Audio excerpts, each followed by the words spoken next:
Hey guys,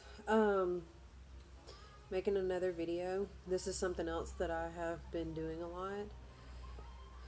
It is, the best way I can describe it is a shedding. And basically it's getting rid of all these parts of me that's not really me but somehow has clung to me. So, an analogy that I heard whenever I attended a service once upon a time, it's been a while, is that you sit with a tub of ice cream, and while you're eating it, you're praying to God, God, why don't you help me lose weight? Please help me lose weight. I don't want to be fat. I don't want this for my life. Why do you keep letting this happen to me? And a lot, like looking at it logically, you can guess the answer. Like, hey, put down the tub of ice cream for one. Maybe get some healthier snacks. Maybe just don't even buy ice cream for a while.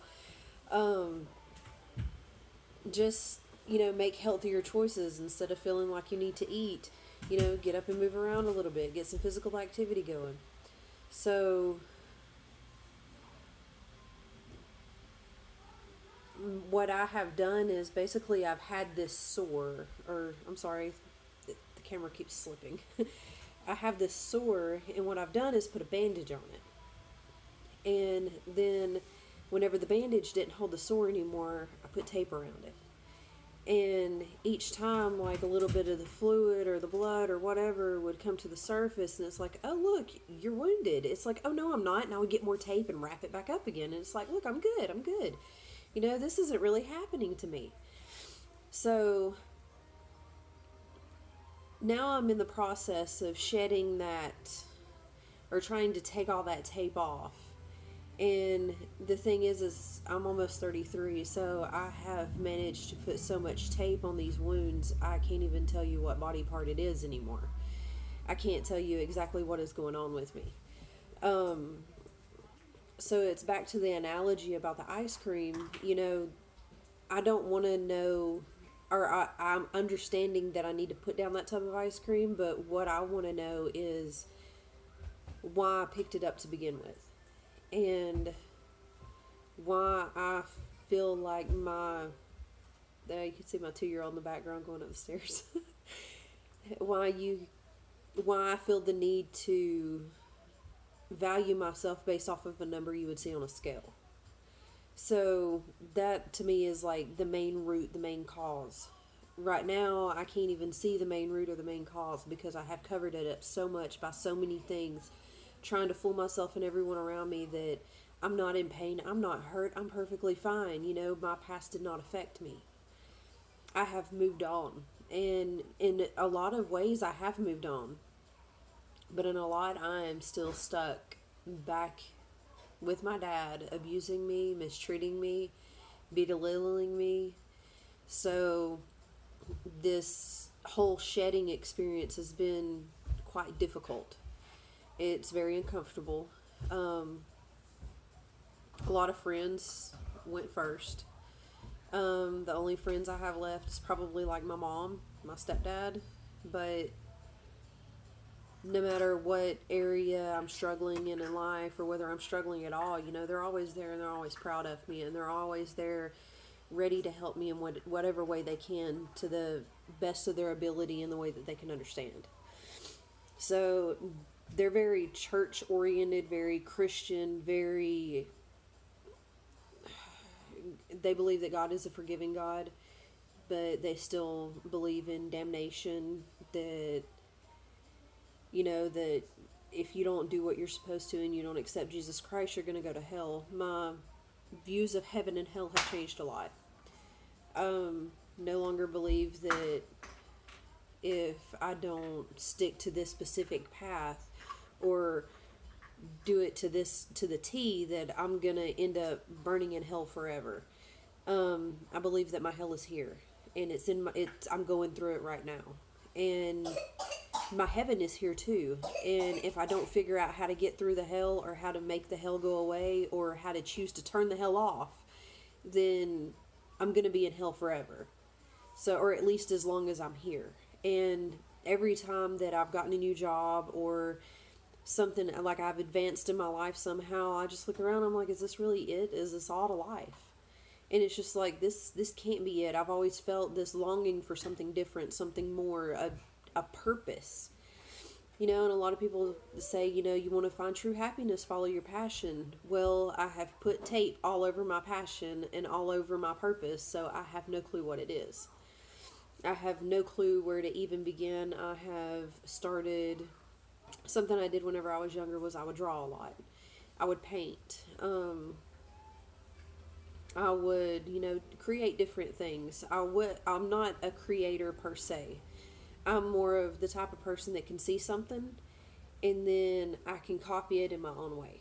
So if I see a drawing or something and I like it, then I'll draw a similar thing but change details of it, so I'm not exactly copying, but I'm adding my own unique style to it.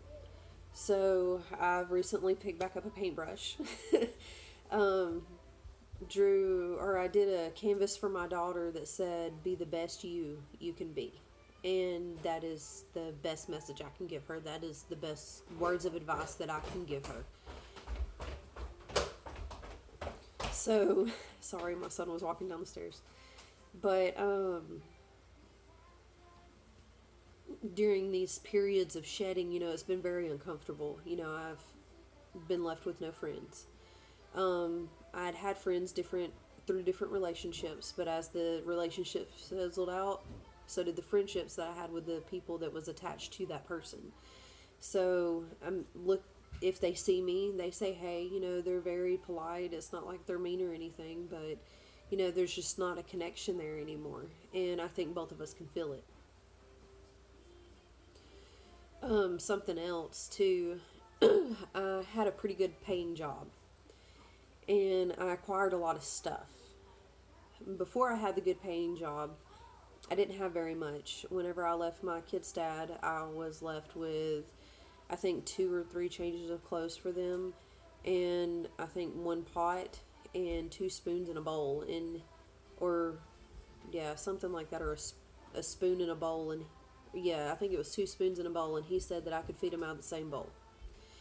So his reasoning for doing all that is that if he made me miserable, I would come back, and I just didn't go back. So he didn't understand that he was hurting his own children by trying to hurt me. So not having anything, so people started giving me stuff, and I started accumulating so much stuff. And through all the stuff that I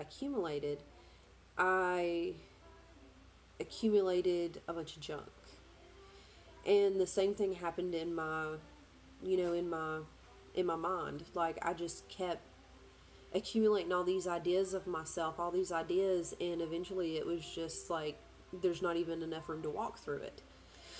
So I started physically, going through my house, went through the kitchen, and anything I hadn't used in the last 5 years, I put it in a box just to see if I would miss it. And the stuff's been sitting in a box now for probably a good 8 months. And if by the end of the year, if I haven't took anything out of the box, I'm not going to. So the same thing with my mind. I'm trying to go through and see, is this really necessary? Is this a thought that's really necessary? Is this something I really need in my life? Is this going to benefit me at all? Is feeling all of this anger and unforgiveness, is this really benefiting me at all? And the answer is no. It's not benefiting me at all. It's just hurting me, and after realizing, what forgiveness is and how forgiveness is for me, then it helps a lot to be able to say, okay, this is something I want to lay down, and I want to lay it down for good. So the whole, not having anybody really to talk to about it is probably the worst thing, because I'm not on this righteous path, so to speak, to be able to talk to my mom and my stepdad about it. So it makes it very difficult whenever I mention to them, like, hey, I don't think there's a place called hell. I think the hell is here. I think the hell is in our minds, and we create it for ourselves. then it was just like, oh no, that's blasphemy. You need to be careful with that, So any kind of idea that I have that circulates around that, I can't speak to them about it because they just become so overly concerned for my well-being and my future in the kingdom of God, and I don't want them to have that pressure and that worry on them, and they can't help me with it. They can't give me, hold on just a second. Here you go, let me see it, baby. They can't give me the peace of mind or the answers to my questions that I'm seeking. So bothering, or I'm not necessarily bothering, but just completely worrying them about something they're not ready to receive yet isn't I don't feel it's the best thing for them. I feel like whenever they're ready, it's going to come to them. They're going to realize it. I mean, they're in the Word enough to be able to figure it out. And I feel like they're close enough to their spiritual source to be able to have revelations by themselves. But while I have been going through, I've decided that once my oldest two graduate, I'm going to build a mini house. And so going through, I'm looking at stuff and I'm like, there's just so much here I can live without. There's no sense in having all these books that I don't even read. There's no sense in having all of these pots and pans and bowls that I haven't touched that have dust on them now because they haven't been used enough they haven't been used, and they've sat there for so long they've accumulated dust. Like if your dishes are in a cabinet and they accumulate dust, then you need to go through that, So part of my shedding wasn't just it started physically, but then it went internal, and the emotions that I usually have, like the jealousy, the insecurity, like there's parts of me that I used to feel terrible about. And the thing is that there's certain things about me I cannot change. And knowing it's not just there's someone out there for everyone thing, it's the knowing that it's okay to be who I am, and the way I am is perfectly fine. That so there's a girl that I work with. She's very self-conscious about her ears. And I've seen this girl's ears 100 times, and I see nothing wrong with her ears. But yet she hides them, and she feels like there's something to be insecure about. And I told her, I was like, I've never looked at your ears and thought, wow, that was a funny looking ear.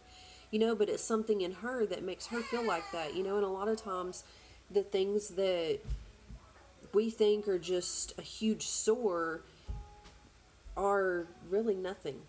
It's the attention that we give it. It's not the attention it draws. So I've learned to accept myself. One big thing, you hear a lot of females talk about is stretch marks. And I've had 3 kids. I'm going to have some stretch marks.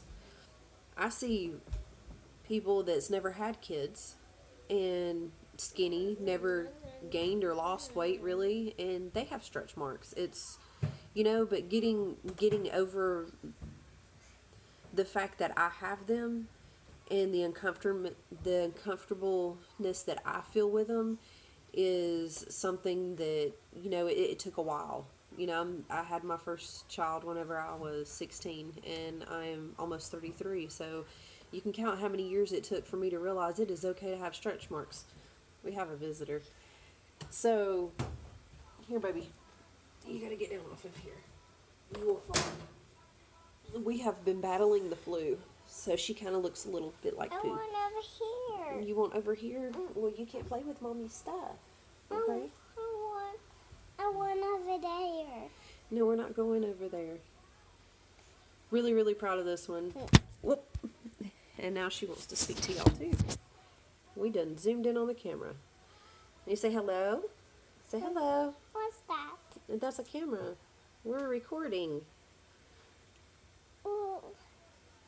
This is the one that helps me appreciate life and understand that my other 2 are still growing, and I'm completely missing out on it by trying to fool myself and everyone else that I'm being my perfect mom.